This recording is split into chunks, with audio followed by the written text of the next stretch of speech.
الحمد لله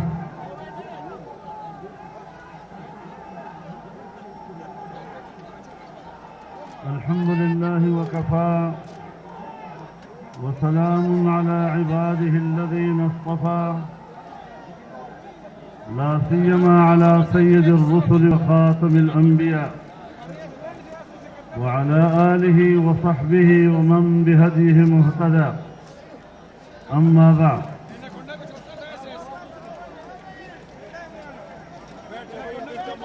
زعماء قوم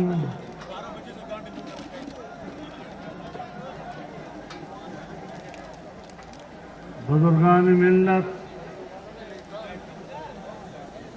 میرے دوستوں اور بھائیوں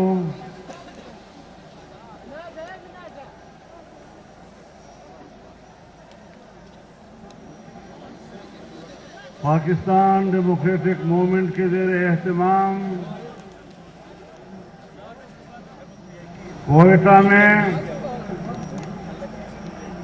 اس فقید المثال اجتماع کے انعقاد پر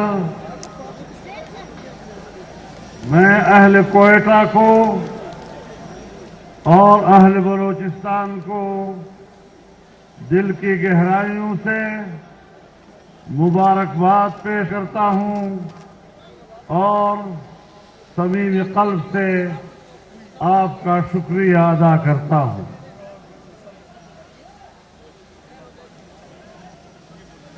اپنی گفتگو کے آغاز سے پہلے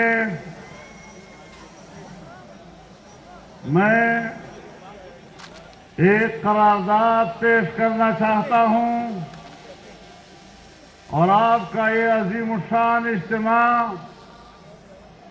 اس سے اس کی تائید چاہوں گا کہ فرانس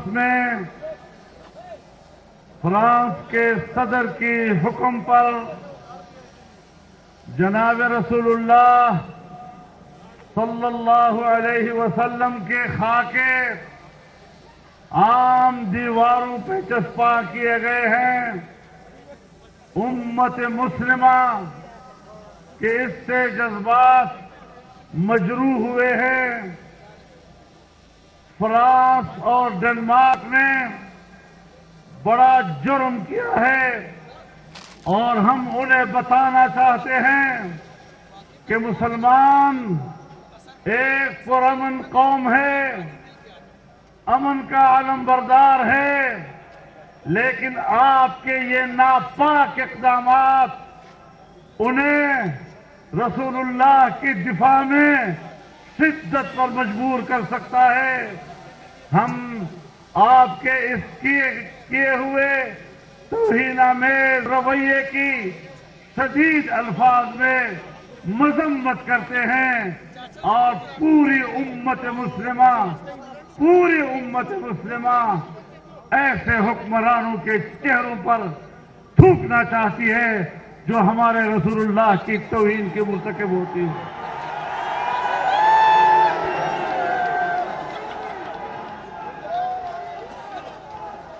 میرے خیال میں ہم سب کے ایک ہی جذبات ہیں اور ہم سب اس بات پر متفق ہیں کہ ایسے ناپاک اقدامات فوری طور پر روک دیا جائیں، جبکہ یورپ ہی کے ایک عدالت نے اسے اظہار رائے کی آزادی کہنے سے انکار کیا ہے اور اسے مسلمانوں کے جذبات کو مجروح کرنے کا سبب ہی نہیں کہا بلکہ اس کو جرم قرار دیا ہے۔ پھر اس قسم کے حرکات جب حکمرانوں کی سطح پر ہوں گے تو یاد رکھو پھر رد عمل بھی آئے گا۔ میرے محترم دوستوں، گوجرانوالا اور کراچی کے اجتماعات کے بعد کوئٹہ کا یہ تیسرا بڑا اور فقید المثال جلسہ ہے۔ یہاں پر میں پہلی مرتبہ باضابطہ پی ڈی ایم کے پلیٹ فارم سے کراچی میں محترمہ مریم نواز صاحبہ اور جناب کیپٹن صفدر کے ساتھ ہونے والے واقعے کی شدید الفاظ میں مذمت کرتا ہوں اور اسے ایک اخلاقی دیوالیہ پن قرار دیتا ہوں۔ اگر ان کے ذمہ داروں میں کچھ بھی حمیت ہے، کچھ بھی غیرت ہے، تو انہیں چلو بھر پانی میں ڈوب مرنا چاہیے۔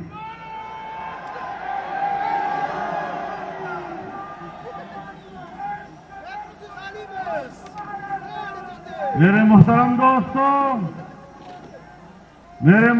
دوستوں، جس طرح کراچی میں واقع ہوا، یہاں بلوچستان کے ایک مہمان کو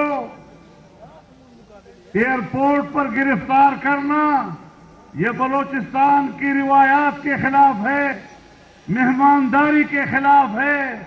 ہم اس کی بھی مذمت کرتے ہیں۔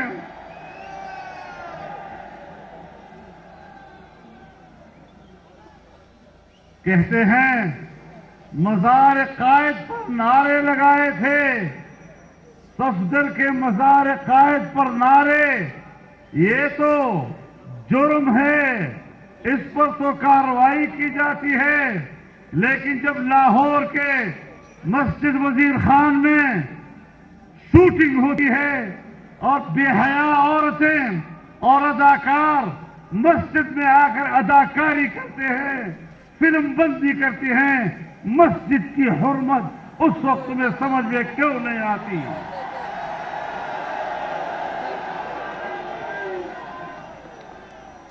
میرے محترم دوستوں،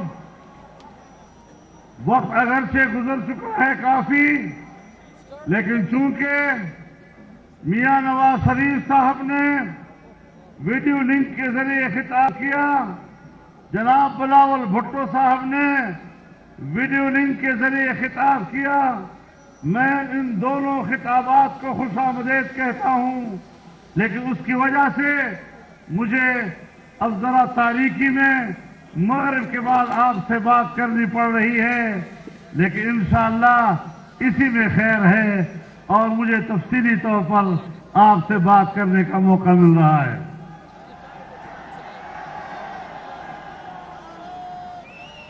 میرے محترم دوستوں،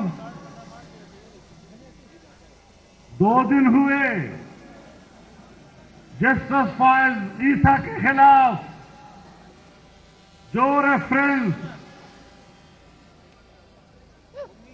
نام نہاد کابینہ میں، وفاقی کابینہ میں منظور کیا گیا، پھر ایک جعلی صدر مملکت کے پاس بھیجا گیا، پھر اس نے اس کو عدالت عظمیٰ میں پیش کیا،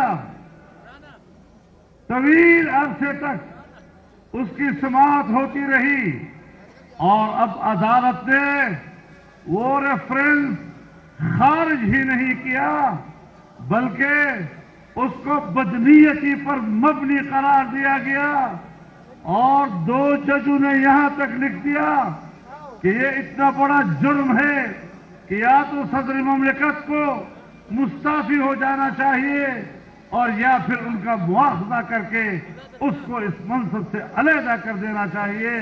میں کہتا ہوں اگر کچھ بھی اخلاقی اقدار اس دنیا میں موجود ہے، آپ کا آئینی جواز تو پہلے ہی نہیں تھا، آپ کا قانونی جواز تو پہلے بھی نہیں تھا، لیکن عدالت کے فیصلے کے بعد آپ کے پاس حکومت کرنے کا اخلاقی جواز بھی نہیں رہا ہے۔ کس بنیاد پر تم کابینہ میں بیٹھے ہو؟ کس بنیاد پر وزیر اعظم کرسی پہ بیٹھا ہے؟ کس بنیاد پر صدر مملکت کے نام سے ایک شخص پریزیڈنسی میں بیٹھا ہوا ہے؟ آج عدالت عظمیٰ کا فیصلہ واضح طور پر اعلان کر رہا ہے کہ پاکستان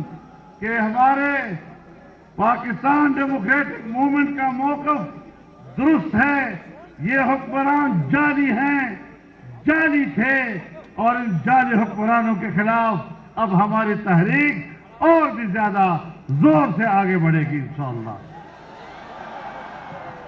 گو عمران، بنی گالا تک آواز جانی چاہیے، گو عمران، گو عمران، گو عمران۔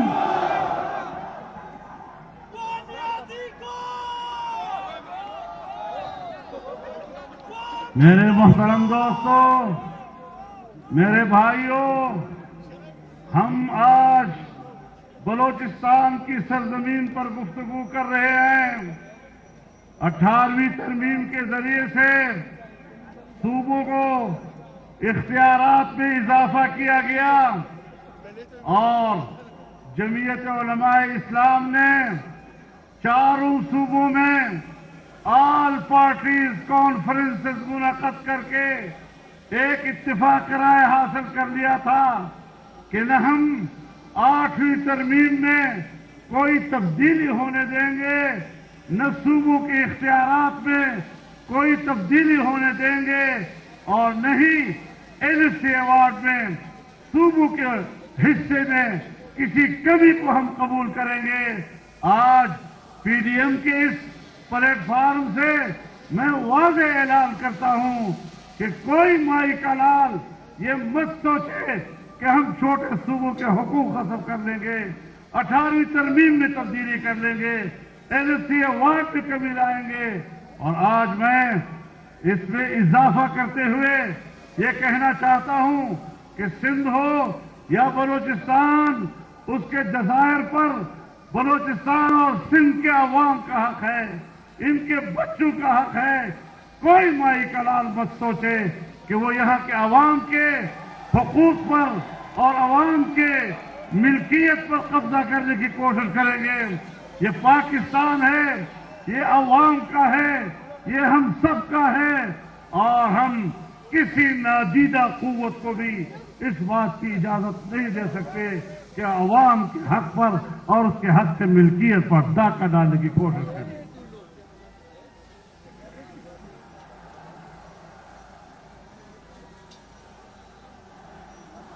میرے محترم دوستو،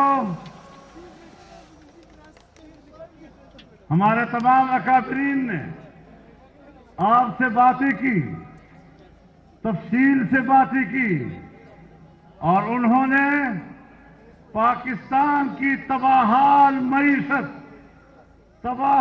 معیشت کا تذکرہ کیا۔ میرے خیال میں یہ ایک ایسی صداقت ہے اور یہ ایک ایسی حقیقت ہے کہ جس کا انکار نہیں کیا جا سکتا۔ میرے محترم دوستو، جب پاکستان مسلم لیگ اور ہمارا اتحاد 5 سال مکمل کر کے آخری بجٹ دے رہا تھا تو ہم نے اپنے بجٹ میں آنے والے سال کے لیے سالانہ ترقی کا تخمینہ 5.5% رکھا تھا، لیکن انا اہلوں نے، انا لائقوں نے اگلے سال بجٹ پیش کر کے پاکستان کی سالانہ ترقی کے تخمینے کو 1.8 پہ لے آئے۔ کہاں 5.5% کا تخمینہ اور کہاں 1.8 پہ۔ اور ہم نے پچھلے سال جب آزادی مارچ کیا تھا، آپ کا بلوچستان جس انداز کو اس میں شریک ہوا تھا، آپ کا میرے اوپر قرض ہے کہ میں آپ کی خدمت میں حاضر ہوں اور آپ کا تہہ دل سے شکریہ ادا کر رہا ہوں۔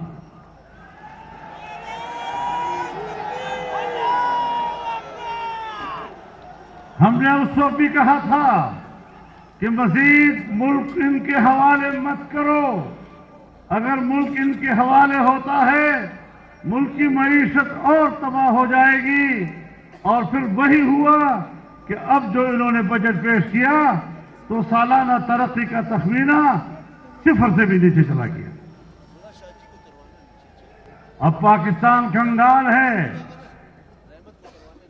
دانشور جانتے ہیں کہ آج کی اس متمدن دنیا میں ریاستوں کی بقا کا دار و مدار دفاع پر نہیں، گو کہ دفاعی قوت ناگزیر ہے، لیکن بقا کا دار و مدار معیشت کے اوپر ہے۔